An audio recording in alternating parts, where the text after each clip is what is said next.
We got a lot of news because Nintendo dropped a double banger of a Nintendo Direct and an Indie World back to back.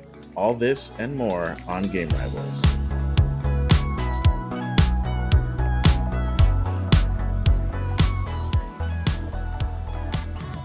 Hello and welcome, Rivals, to another episode of Game Rivals. I'm your host, Maximilian X, coming to you from Nintendo Indie World and Nintendo Direct Partner Showcase land. This is an episode going to be dedicated to that because that dropped the day before this episode goes live.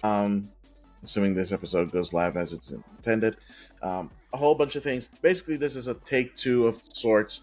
My apologies. So if this episode went out a little bit late, my apologies. If it went out on time, I doubt it, but yeah, that would be nice.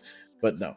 Yeah, there's a lot to talk about. I don't want to dilly-dally too much because Nintendo, in their infinite wisdom, decided to drop two presentations on us on the same day, back to back, an Indie World and a Nintendo Direct Partner Showcase, for a total of 40 minutes. If you want to see all of that was announced, you go to Nintendo website, you'll find it there, I'm sure. You'll also find it on their YouTube channel. You can watch it there in full. I also did a full reaction to it on my Twitch channel. That's twitch.tv/Maximilian_X, link in the description. And yeah, I'm just going to talk about some of the games that I thought were interesting, maybe stuff that you might have overlooked, or why one might think that it's worth giving a shot whenever they come out, or if they are out already. So let's start with the Indie World because that's what they started with. So we're going to start off with Baltro getting in free update, which is live right now. One of the first things, and it was a shadow drop already. So this is an update. It's not DLC. It's just an update called Friends of Jimbo, which has them collaborating with 4 other franchises. One is The Witcher 3, which that's a big get. The other one is Vampire Survivor, Dave the Diver, and Among Us. And basically what it is that the game changes not only in theming, but also in gameplay. So with The Witcher 3, you see a little bit of Gwent in there. Vampire Survivor has the randomized chests mechanic from Vampire Survivor. Dave the Diver has, the fish in there, and Among Us actually has the animations of like killing a crewmate. So that's kind of fun. I'm actually kind of curious about that one. I was already wanting to pick up Balatro because people were like, oh yeah, like Pocket Card Jockey kind of looks like Balatro, and Balatro is also really good. And like that one came out of nowhere earlier this year. So the fact that they're putting out a free update with all this collaboration content in there, and they're teasing in the trailer for possibly more collabs down the road, is going to be fun on a bun. So yeah, that one is live. I'm pretty sure it's also live on all the other platforms. So if you have Balatro and you haven't played in a while, good time to go back. The next thing that I want to talk about is Sea of Stars is getting a free DLC in early next year. I think it was February, or at least spring of next year, called Sea of Stars Throes of the Watchmaker. And it has this kind of carnival aesthetic. There's a new character that's introduced, which kind of reminds me of Robo from Chrono Trigger, which makes sense because they are a big fan of 16-bit RPGs. So having kind of like a throwback to that character kind of makes sense. So you have 3 characters that you can play as now, and the 2 main characters have new jobs. One of them is an acrobat, and the other one is a juggler, I wanted to say. I don't remember. But it looks super cool. I mean, Sea of Stars already look cool, and this just gives me another excuse to play Sea of Stars. Neva was another game that was announced. Neva is a game made by the same developers of Gariss. You can really tell by the art style when you see it. It looks gorgeous. It looks melancholic, maybe with a hint of existential dread in it and slight hints of horror. But it looks really pretty. It looks really cool. That one is also due to come out actually pretty soon, October 15th. So look forward to that one as well. If you loved Gris, you'll love Neva. Then there was another game that they announced a bit early on. I didn't make a note of this, but it was pretty significant. So I kind of want to I wanted to drop it in here as well. So, if you remember a while ago, there was this game that dropped, I think like a year or so ago, called Coffee Talk, and it was received pretty well. It's this coffee shop simulator where you get to know your patrons, you make their orders for them to their specification. It kind of reminds me of the anime Bartender, which recently got a remake, where it's basically kind of the same formula where you're learning about your customers and like you talking with them, you're having conversations with them, you're getting to know them better, you're making them drinks. So it's kind of like that. They had a sort of pseudo sequel a while after launch, and unfortunately, one of the developers passed away. I think before the expansion kind of thingy dropped, but they came back together and were like, "Hey, people love this, and we love this, and like to uphold the other developer's legacy, we wanted to make a new game, and that one is Coffee Talk Tokyo, which takes place in Tokyo. You have these funky characters like fox girls and like oni looking dudes and stuff like that. It looks really interesting. I mean, the premise is still the same, except it's in Tokyo, and you have these mythical looking like people and creatures that you're interacting with as well. I do not remember when that is actually supposed to come out. Let me look at it real super quickly. I think there might have been a date. I'm not sure. No, it's just in development, so it's coming in 2025. That's all it is. Coming in 2020. That's all we know about Coffee Talk Tokyo. The last game that I want to talk about in the indie world segment is a game called Morsels. And this game looks super funky. It's published by Annapurna, and Annapurna kind of never misses when it comes to publishing indie games. This one looks super weird. It kind of looks like a roguelite where you play as a mouse that can transform, I want to say, into different things. The first thing you see it transform into is a pile of poop. So that's the kind of aesthetics that we're working with here. The characters, the creatures in this world all look kind of disgusting and gross. But the aesthetics of the game itself are freaking gorgeous, like beautiful parallaxing effects and stuff like that. It looks really cool, but at the same time, the world looks like this post-apocalyptic kind of place where you keep getting more junk and the junk allows you to transform into different creatures. It also kind of reminds me of the Super Nintendo game, Search for Eden, Evo Search for Eden. If you don't know that one, hi, welcome to my channel, and also you're probably young because yeah, it's a Super Nintendo game. It was pretty good. It was pretty cool. I've played it in the past. It's a really fun game about evolution in the most simplest form. So yeah, that one it feels like that. It's an isometric game.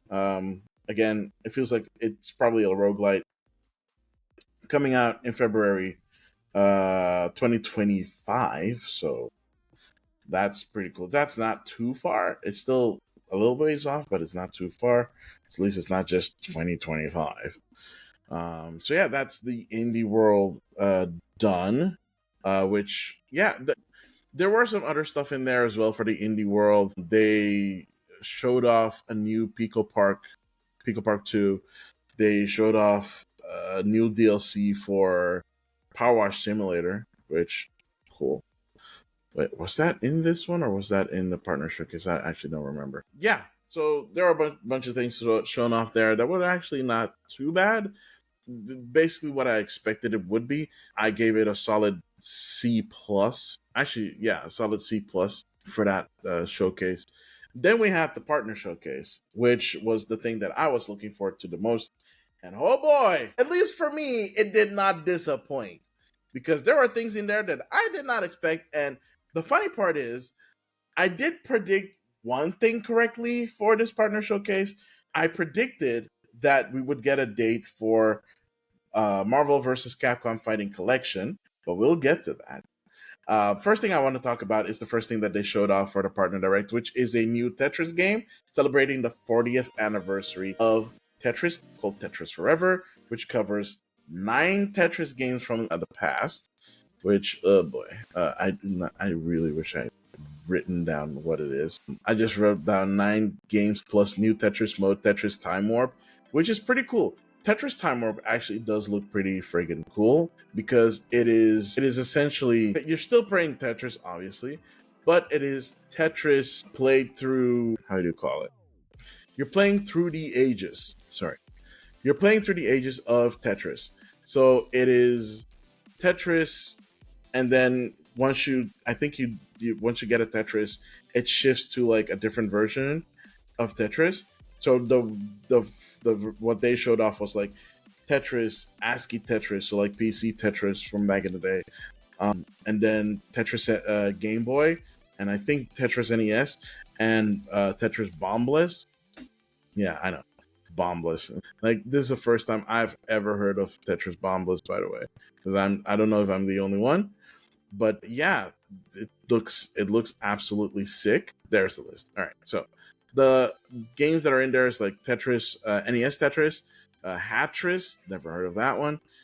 Tetris 2 Plus, Super Bombless, Super Bombless DX, another version of Tetris that I do not recognize, Super Tetris 2 plus Bombless, Super Tetris 2 plus Bombless, I think Deluxe, and Super Tetris 3. Those are the 9 games included alongside the new mode. It also comes with documentary clips of the Tetris franchise, how it got started, blah blah blah, and some new stuff apparently, which I'm assuming people have never seen before. So I don't know what that's about. But there are documentary clips in there. That's pretty cool, which is coming out sometime this year. Alongside that, they're also bringing out the NES Tetris specifically for Nintendo Switch Online this winter, and they're also going to be doing a Tetris 99 Grand Prix based off of Tetris Forever. Tetris Forever, yeah. Also this winter, so look forward to that as well. So they announced a couple of stuff. They showed a trailer with like highlight reels. They showed off, I think, Epic Mickey in that highlight reel. And then they showed off some new games that are coming out. One of a new Atelier game. If you're an Atelier fan, this one will probably take you a little bit aback because it's a bit darker. I don't remember the title because I didn't make a note of it. But then there was an image shown on the screen, and the image that was shown on the screen was Terry and Ryu. And I was like, so in my mind, bear in mind, we've had a lot of fighting game stuff come out and announced over the past couple of weeks, especially with Evo. One of the things is, of course, that something that we already knew, Terry is coming to Street Fighter 6. So seeing Ryu and Terry, I was like, Street Fighter 6? And then they showed the footage. It's like, wait, that is not Street Fighter 6. That is a classic game. That looks like Capcom versus SNK. And it was Capcom versus SNK. And Capcom versus SNK 2.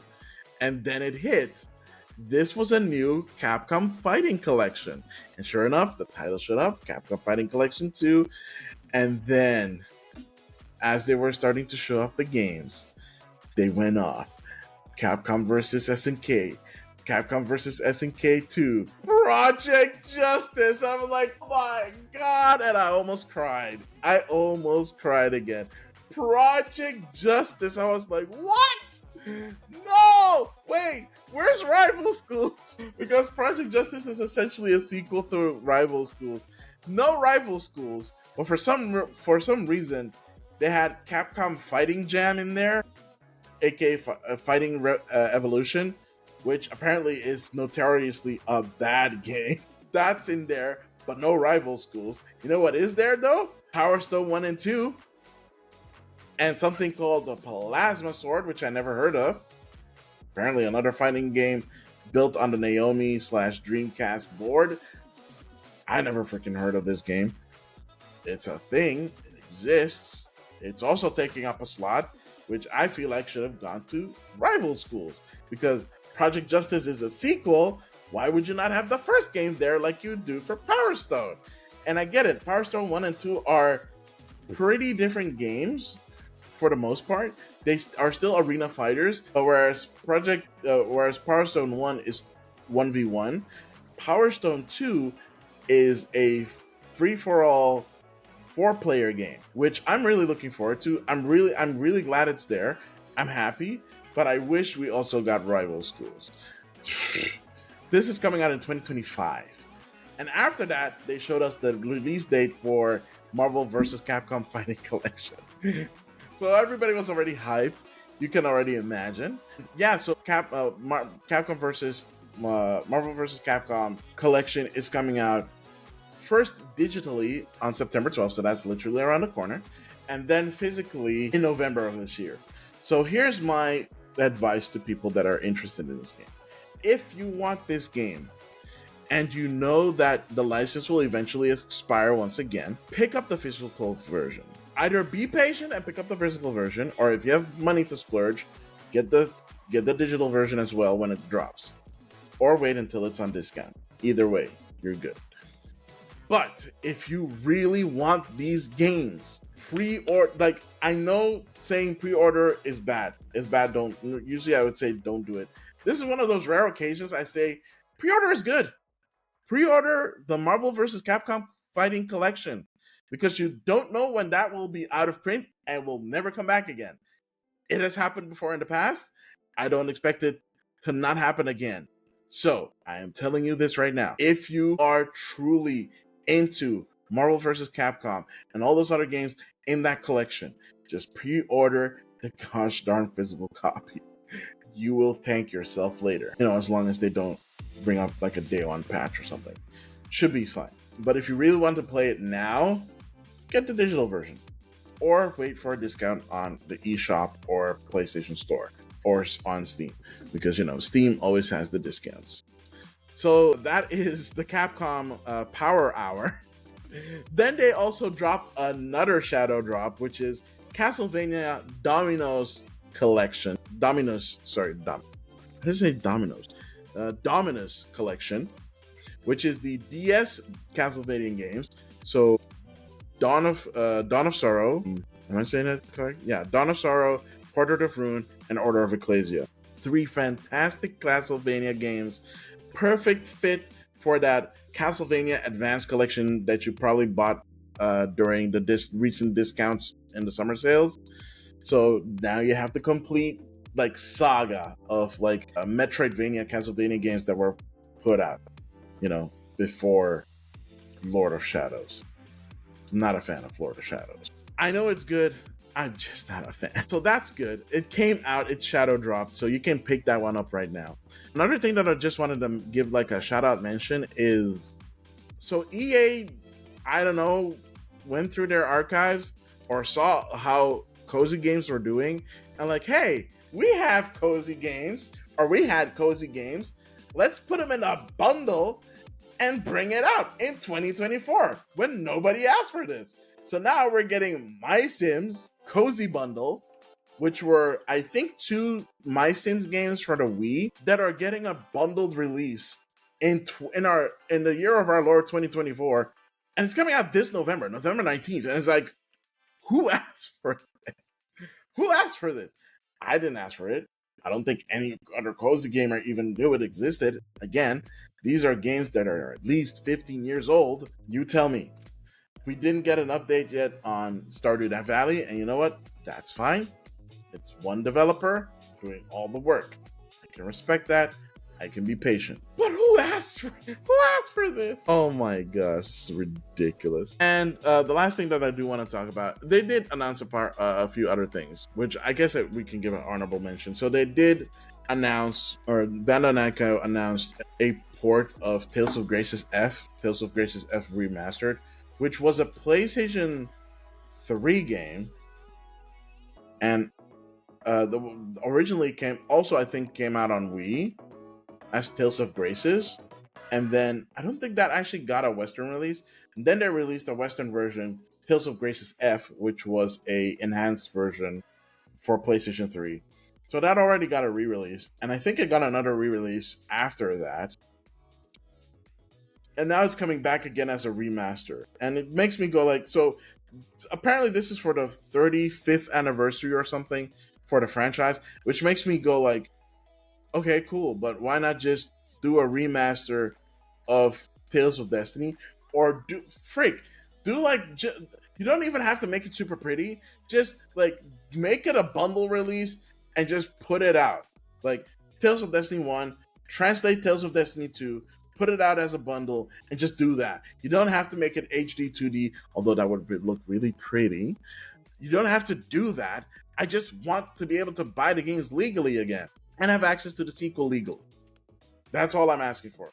Why do you keep going back to the old well, right? Because they already did Tales of Symphonia recently, like last year, and now we're getting Tales of Graces F, which is I think the game that actually did come out after Tales of Symphonia, or there was another game actually in between there. I'm not sure. Tales of the Abyss, but that was a PlayStation 2 title, so that they're all in that same ballpark. Like Tales of the Abyss has a 3DS release for it was I think it was a launch title actually for the 3DS or launch window for 3DS at the time. It's like cool, it's fine. It's not a bad game by any stretch of the imagination. It's a decent Tales game. I'm not gonna say that Tales of Graces F is a bad game. I'm just saying there are other Tales games in the past that are equally good and equally deserving of having a re-release or remaster. That's all I'm asking. Yeah, I talked about the new Atelier game, and they also dropped another remake that they just dropped in one of their trailers, and it's like a blink if you'll miss it. And it's like Trails of gosh darn it, I hate these names. I have it in my gosh darn Steam. Trails. It's a remake of the first Trails game. Trails of the Skies. Am I saying that correctly? Yeah. Trails of the Skies is getting a remake, like a full blown 3D remake, or it got a full blown 3D remake, and it's getting a localization. They just dropped it in there. It's like, okay, yeah, this is a thing. It's like, why? Why would you not? Why would you not give that the time of day that it deserves over something like Fitness Boxing 3? Who cares about Fitness Boxing 3?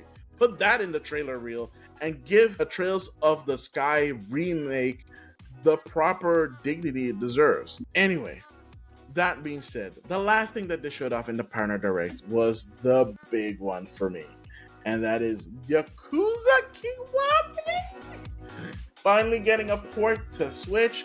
I'm so happy.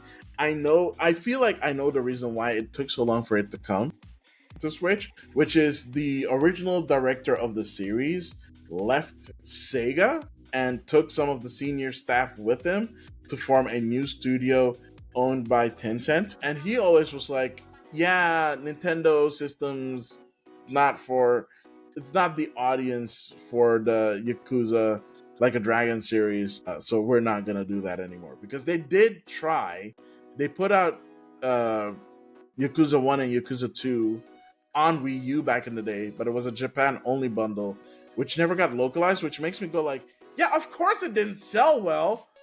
You only released it in one region. What did you expect? Also, by that time, the original Kiwami was already out. So there was already an enhanced version of the first game out. Yeah, of course it wouldn't work, even if it is a bundle deal. So yeah, him being like, oh yeah, it's like for families, and the Yakuza series doesn't really fit on that. Dude, they made Bayonetta work. 2 Bayonetta games, by the way. Apparently that doesn't count for anything.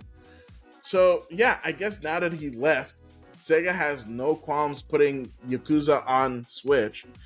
Although I wish they actually put in a little bit more effort, because there's no anti-aliasing and you see Jaggies everywhere. So it looks good, but the Jaggies kind of take you out of it and it reminds you it's running on Switch. I'm almost sure it could actually look better than it does if it was in the hands of like a decent porting developer. I don't know who did the port of Kiwami to Switch. If it's Sega internally, okay. I would expect them to have developers that know how to port a game to Switch, but I guess not. Well, at least not well enough. Or maybe it's just the limitations of the Switch and we just have to deal with the Jaggies. Because a lot of games do have that when they get ported to Switch. They don't have anti-aliasing turned on, and then you just have Jaggies. Some don't. but some, like most of them do. I don't know what that is. I don't know why that is. But yeah, this one is coming out October 24th of this year. I'm really looking forward to it. I'm hoping that once the new system comes out, they either put out an update or they do some like DLSS upscaling or whatever that gets rid of the jaggies when you play it on that system. And I hope that enough people buy it on Switch to justify them bringing out Kiwami 2 and basically the whole Yakuza slash Like a Dragon collection to the new system. That would be really nice because I always felt that it's a perfect handheld RPG, and yeah, it would be great for that. So that's pretty much it. Again, like I said, there were many more stuff that were announced. Too much for me to cover in a half hour. So yeah, again, if you want to look it up, it is on the Nintendo channel of your respective region. Please check it out there or on the Nintendo website, or watch my live reaction on my YouTube channel. Link in the description. So that is it for me. Thank you so much for being here. I appreciate all of you beautiful people for watching, listening. If you're listening to this on your favorite podcasting show, thank you so much. Appreciate you. Don't forget to give us 5-star reviews. It helps with the discoverability of the podcast. If you're watching this on YouTube, don't forget to hit the like button. If you want to see more episodes, don't forget to subscribe and hit the bell button, which notifies you when a new episode goes live. We're going to have more episodes coming out. I have a collab episode coming up very soon, so please look forward to that as well. If you're wanting to see where I'm hanging out, I usually stream Tuesdays and Thursdays on Twitch, twitch.tv/Maximilian_X. I'm also on Instagram at Maximilian_X on Instagram. The same goes for TikTok. I don't really post on TikTok that often though, but you can find me there. So that is it for me. Thank you so much for watching. I have and always will be Maximilian X, and I'll see all of you beautiful rivals next time. Later.